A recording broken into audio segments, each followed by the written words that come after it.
Isang pinagpalang araw sa inyong lahat. Tayo po'y magninilay sa salita ng Diyos, ang pinagmumulan ng awa ng ating buhay, ang salitawa. Mga kapatid, isa po sa mga mahalaga sa buhay natin ay yung tinatawag nating tradisyon. Yung tradisyon na ito ay pinasa pa na mula sa ating mga ninuno na siyang ginagawa pa rin natin ngayon sapagkat tinitignan natin itong sagrado at higit sa lahat may value sapagkat ito yung humubog sa ating mga ninuno sa nakaraan na siya nagpapatuloy na humubog sa pangkasalukuyan. Subalit hindi po lahat ng tradisyon ay maganda. Meron po yung mga tradisyon na kailangan baguhin sapagkat alam natin na sa pagbabago na ito ay mas makikita o makakamtan natin ang kabutihan o ang mas magandang kahihinatnan. Ngunit kadalasan mga kapatid, tayo ay mayroong tinatawag na pride na ayaw natin bitawan ang tradisyon, ang nakagisnan natin sapagkat yung pride natin na hindi pwedeng baguhin sapagkat ito'y ginagawa na noon pa man.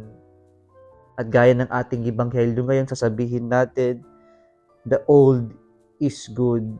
Maganda ang luma. Ngunit ang pinupunto po ng ating Panginoon ngayon sa kanyang encounter sa mga leaders ng Jerusalem ay yung pong pagtungkol sa pag-aayuno at pinupunto ng mga pinuno ng Jerusalem na si Jesus at ang kanyang mga lagad ay hindi nag-aayuno samantalang ang mga disipulo ni Juan at ang mga Pariseo ay nag-aayuno. Kaya sinagot ito ng Panginoon sa dalawang pamamaraan na hindi pwedeng hindi magdiwang, hindi pwedeng mag-ayuno habang nandyan ang nobyo. Kailangan magdiwang, magsaya dahil mayroong panahon sa bawat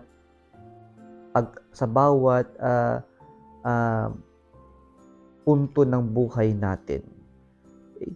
Pangalawa, sinagot ni Jesus ito sa dalawang talinhaga na hindi pwedeng takpan ng bagong tela ang lumang tela. At yung pangalawa, talinhaga, hindi pwedeng maglagay ng bagong alak sa lumang sisidlan. Kaya ang pinupunto po ng Panginoon ay maging bukas tayo na tanggapin ang tunon ng Diyos.